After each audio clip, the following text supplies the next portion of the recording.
大家會用 shoki 啊。今集繼續講英文發音，會講講一啲經常會被誤會要加個模糊元音啊，喺個詞尾嘅例子。我逐個講咯喎，呢個字好多人讀 more，有個 R 喺後邊，但係大家睇睇佢嘅 IPA 啊，係冇個喺後邊嘅，應該係讀 more。呢個唔係 yo 啊，係 yo，唔係 boa，係 bo，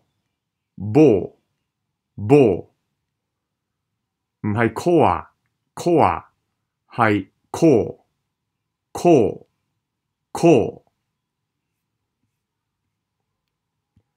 唔係 door，係 door，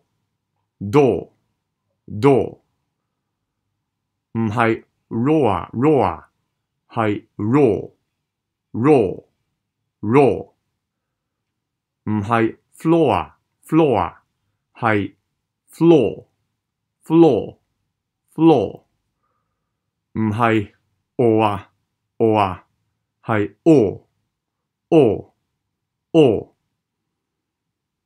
記得呢一啲嘅字例後面全部冇個schwa嘅，我再讀多次啦喎 ，more your ball call